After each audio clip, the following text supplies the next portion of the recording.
अस्सलाम वालेकुम व्यूअर्स, कैसे हैं आप सब लोग। उम्मीद है सब खैर खैरियत से होंगे, अपने घरों में खुश और आबाद होंगे। अल्लाह ताला सबकी परेशानियां दूर करे, सबके रिज़्क में इजाफा अता फरमाए और सबको सेहत वाली लंबी ज़िंदगी दे। और जी ये व्लॉग मैं आज यहाँ से स्टार्ट कर रही हूँ कि आज मैं छत पे आई हुई थी, ऐसे नीचे फ्री बैठी थी, कोई काम तो था नहीं। मैंने कहा चलो ऊपर का चक्कर लगा के आते हैं। ये देखें यहाँ से, ये हमारी ऊपर वाली छत से कितना प्यारा व्यू नज़र आता है हमारे बाग हुसैन का। जो मेरा व्लॉग देख रहे होंगे ना वो कहेंगे तेरे प्यू दा बाग हुसैन है। और यहाँ पे जो है ना बकरियाँ वगैरह आई हुई हैं चरने के लिए। और ये देखें यहाँ से ये हमारा टेरेस नज़र आता है, वो जैसे हमारा गार्डन नज़र आता है, और ये हमारा बाग हुसैन नज़र आता है, जेड़ा कि मेरे प्यू दा बाग हुसैन है। और यहाँ पे जो है ना कबूतर होते थे, कभी छत पे बड़ी रौनक होती थी जब मेरे हस्बैंड यहाँ होते थे। तो यहाँ पे कबूतर और रखे हुए थे उन्होंने। हमने कुछ टाइम पहले मुर्गियाँ भी रखी थी यहाँ पे, बस उनका इरादा हो रहा था बकरियाँ रखने का भी। ऊपर पूरा उन्होंने यहाँ पे जो है ना ज़ू बनाने का फुल इरादा था, लेकिन फिर आहिस्ता आहिस्ता काम होता है। कबूतर आके बैठा हुआ है यहाँ पे हमारी छत पे, ये देखें।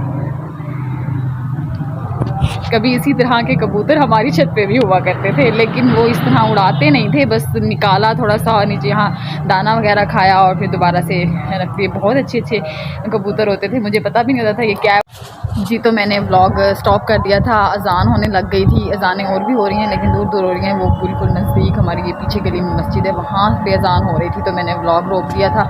अच्छा, तो मैं बता रही थी, मैं उन्हें हमेशा कहती थी कि ये आपको क्या शौक़ है, ये कबूतर ना नित नए कबूतर आप लेके आते हैं रखते हैं वो, और ऐसे ही हैं बस आप जो है ना फजूल टाइम वेस्ट करते हैं।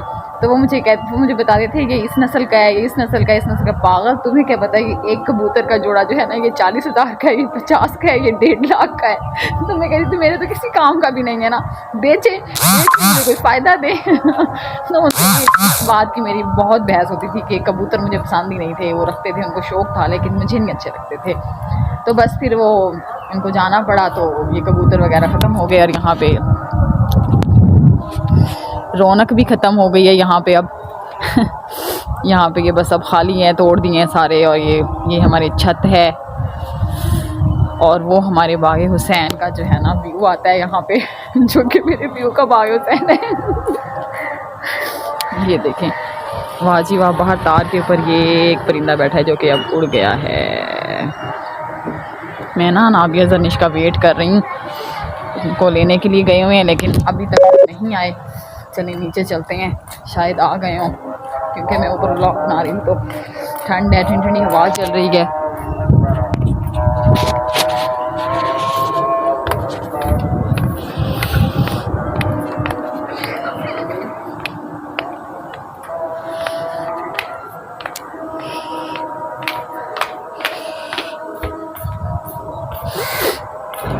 ये है जी हमारे नीचे वाला पोर्शन, यहाँ से नज़र आता है नीचे। ये भाभी ने कपड़े धोए हैं और भाभी ने ऊपर कपड़े स्पिन करके खड़े किए हैं। चलें जी, आज है मेरी खाना बनाने की बारी। तो आज जो है ना मैं बना रही हूँ खशकाश पकाना तो 15 मिनट का काम है, लेकिन उसको साफ़ करना और धोना सबसे मुश्किल काम है।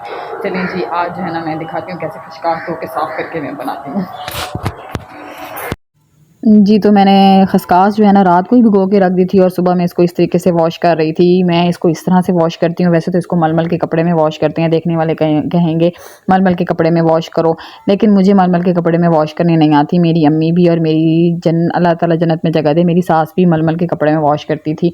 तो जो है ना मैं इसको इस तरह छन्नी से वॉश करती हूँ। जब मेरी न्यू शादी हुई थी तो मेरी सास मलमल के कपड़े में वॉश करती थी। उन्होंने मुझे एक दफ़ा कहा कि मुझे ना ये वॉश करके दो, तो मैंने एक दिन देखा, मैंने कहा ये इसमें भी वॉश करना अच्छा नहीं। मैंने कुदरती एक चम्मच डाला तो वो इतनी अच्छी तरीके से वॉश हो गई। तब से लेके अब तक मेरी शादी को 10 साल हो गए हैं, तो मैं इसी तरह से ही इसको वॉश करती हूँ, और ये बहुत अच्छे तरीके से वॉश हो जाती है, बिल्कुल रेत बचती ही नहीं है। क्योंकि इसको धोना सबसे मुश्किल काम है। जब आप इसको धो के पकाते हैं ना, तो वो जब हम खाते हैं तो वो हमें समझ लें कि मेहनत का फल होता है। इतनी मज़ेदार लगती है ये खशकाश। और ये जब मैं इसको ग्राइंड करने लगी हूँ, क्योंकि मैं डंडा दौरी में नहीं पीसती, वो भी हमारी अम्मी और हमारी सास पीसा करती थी, लेकिन मैंने अपनी सास के ज़माने से ही ग्राइंडर में ग्राइंड करना शुरू कर दिया था। उनको मैंने बताया था इस तरीके से बहुत अच्छी ग्राइंड होती है।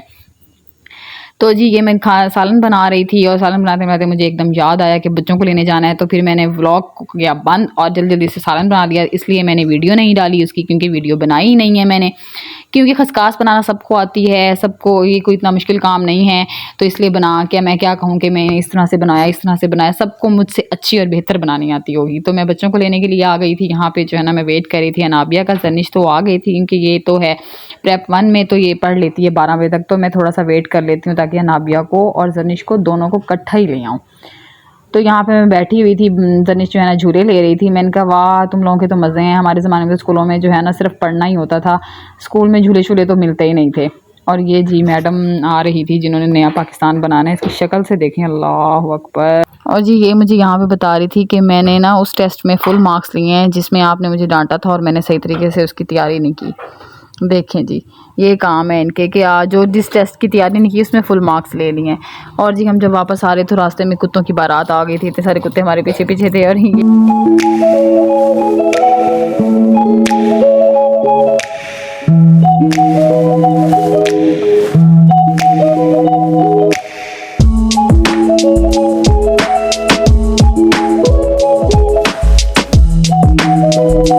और ये आजकल जो है ना बड़ी अच्छी धूप निकल रही है, और जो है ना ये धूप जो है ना बैठ के हम लोग यहाँ पे धूप के मज़े ले रहे थे और ये लोग यहाँ पे खड़े खड़े क्रिकेट खेल रहे थे। तो ये था जी मेरा आज का छोटा सा व्लॉग। उम्मीद है आप लोगों को पसंद आया होगा। आप लोग मेरे चैनल पे जाइए, मेरे चैनल को सब्सक्राइब कीजिए, वीडियो को लाइक कीजिए और शेयर कीजिए और बेल आइकन पे क्लिक कीजिए ताकि जब भी मैं कोई नई वीडियो बनाऊं तो वो मैं आप लोगों को उसका नोटिफिकेशन मिल जाए। इंशाल्लाह मैं फिर से एक नए व्लॉग के साथ आपकी खिदमत में हाजिर होंगी। तब तक के लिए दीजिए मुझे इजाज़त। अल्लाह हाफिज़।